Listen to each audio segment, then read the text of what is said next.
ছোট্ট এক গ্রাম ছিল ইউনিল্যান্ড। গ্রামটি ছিল ছবির মতো সুন্দর। পথের চারপাশে রং বেরঙের ফুল আর ফলের গাছ। ওই গ্রামেই থাকতো ভাই লিও আর বোন এলারা। তাদের গ্রামের পাশেই একটি বন ছিল। তারা সারাদিন একসঙ্গে খেলতো এবং এলারা বনজ ফুল দিয়ে মালা বানাতো আর লুই বনের কাঠ দিয়ে ছোট্ট নৌকা তৈরি করত। একদিন লিও আর এলারা বনের ধারে খেলছিল। হঠাৎ গভীর বনের ভেতর থেকে এক মিষ্টি করুণ সুর ভেসে এলো। দুজনের কৌতূহল হলো এবং তারা সেই সুরের উৎস খুঁজতে বনে ঢুকে পড়ল। বনের ভেতরে কিছুটা দূর যেতেই তারা একটি দরজা দেখতে পেল। তারা দরজাটি খুলল এবং দেখল বনের ভেতর সব কিছুই আলাদা। গাছেরা ফিসফিস করে কথা বলছিল, ফুলগুলো জ্বলজ্বল করছিল আর বাতাসে ছিল মিষ্টি ঘ্রাণ। সুন্দর সুন্দর ফুল দেখে তারা খুব আনন্দ পেল। হঠাৎ একটি জাদুর প্রাণী তাদের সামনে এলো এবং বলল, তোমরা আমার সাথে এসো। কিছুক্ষণ পর তারা একটি চকচকে পুকুরের কাছে পৌঁছালো। পুকুরের মাঝখানে এক সোনালি পালকের রাজহাঁস দাঁড়িয়েছিল। রাজহাঁসটি বলল, আমাকে সাহায্য করো, আমি এই বনের রাজকন্যা। এক দুষ্ট জাদুকর আমাকে অভিশাপ দিয়ে রাজহাঁসে পরিণত করেছে। শুধু একটি নিঃস্বার্থ হৃদয়ই এই অভিশাপ ভাঙতে পারবে। লিও আর এলারা সঙ্গে সঙ্গেই সাহায্য করতে রাজি হলো। রাজহাঁসটি তাদের বলল, তোমাদের বনের গভীরে একটি জাদুর পাথর খুঁজে আনতে হবে, কিন্তু সেটি এক ভয়ঙ্কর ড্রাগনের পাহারায় আছে। সাবধান, ড্রাগন তোমাদের ধোঁকা দিতে পারে। দুজনেই সাহস করে ড্রাগনের গুহার দিকে রওনা দিল। গুহায় ঢুকতেই তারা বিশাল এক ড্রাগনকে দেখতে পেল। ড্রাগনটির সবুজ গায়ের রং আর আগুনের মতো চোখ ছিল। ড্রাগনটি তাদের দেখে বলল, তোমরা কি পাথর নিতে চাও? তবে তোমরা আমার ধাঁধার উত্তর না দিলে আমি সেটি দেব না। ড্রাগন তাদের একটি ধাঁধা দিল, বলল, আমি জীবিত নই, তবুও বেড়ে উঠি।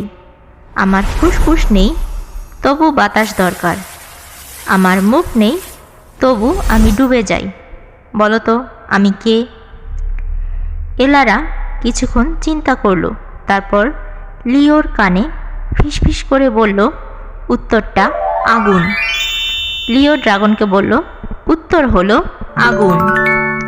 ড্রাগন তখন মুচকি হেসে বলল, তোমরা উত্তর ঠিক দিয়েছ, কিন্তু পাথর পাওয়া এত সহজ নয়।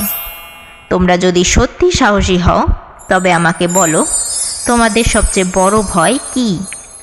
লিও কিছুক্ষণ ভেবে বলল, আমার সবচেয়ে বড় ভয় হলো যদি আমি আমার বোনকে হারিয়ে ফেলি। আর এলারা বলল, আমার সবচেয়ে বড় ভয় হলো লিও যদি কখনো বিপদে পড়ে আর আমি যদি তাকে সাহায্য করতে না পারি। ড্রাগন তখন মৃদু গর্জন করে বলল, তাহলে তোমরা সত্যি ভাই বোন একে অপরকে ভালোবাসো। তোমাদের এই ভালোবাসাই নিঃস্বার্থ হৃদয়ের পরিচয়, আর এই ভালোবাসাই এই জাদুর বনকে রক্ষা করবে। ড্রাগনটি তখন পাথর তাদের হাতে তুলে দিল এবং বলল, আমি এখন অভিশাপ মুক্ত। এখন এই বনটি আবার স্বাভাবিক হয়ে উঠতে পারবে। লিও এবং এলারা রাজকন্যার কাছে ফিরে গেল। তারা পাথরটি রাজহাঁসের পালকে রাখতেই চারপাশে আলো ছড়িয়ে পড়ল। মুহূর্তেই রাজহাঁসটি এক সুন্দরী রাজকন্যায় পরিণত হলো। রাজকন্যা বলল, তোমাদের জন্যই আমার মুক্তি ঘটেছে। আমি চিরকাল তোমাদের কাছে কৃতজ্ঞ থাকব। লিও বলল, এখন কি এই বন নিরাপদ? রাজকন্যা বলল, হ্যাঁ, এখন থেকে এই বনে আর কোনো বিপদ থাকবে না। তবে মনে রেখো, সাহস আর ভালোবাসাই সব জাদুর চেয়েও শক্তিশালী। পেছনে ড্রাগনটি এসে দাঁড়ালো। এখন সে আর ভয়ঙ্কর নয়, বরং শান্ত এবং মমতাময়। ড্রাগন বলল, তোমরা যদি কখনো কোনো সমস্যায় পড়ো, মনে রেখো এই বন তোমাদের আশ্রয় দেবে। লিও আর এলারা হাসলো। তারা বুঝতে পারল জীবন সব সময় চ্যালেঞ্জ ছুড়ে দেবে, কিন্তু একে অপরের পাশে থাকলে সব কিছু জয় করা সম্ভব। বাড়ি ফেরার আগে রাজকন্যা তাদের একটি জাদুর কাঠি দিয়ে বলল, এই কাঠি ঘুরিয়ে তারা তাদের যে কোনো 3টি ইচ্ছা পূরণ করতে পারবে। বাড়ি ফিরে মা তাদের গল্প শুনলেন এবং গর্ব করে বললেন, তোমরা প্রমাণ করেছো ভালোবাসা ও সাহস সব বাধা কাটিয়ে উঠতে পারে। সেদিন থেকে লিও আর এলারা বুঝতে পারল সত্যিকারের জাদু লুকিয়ে আছে তাদের ভালোবাসা আর বন্ধুত্বের মাধ্যমে। আর সেই জাদুর বন, যা একসময় রহস্যময় ছিল, এখন তাদের ভালোবাসার গল্পের অংশ হয়ে গেল।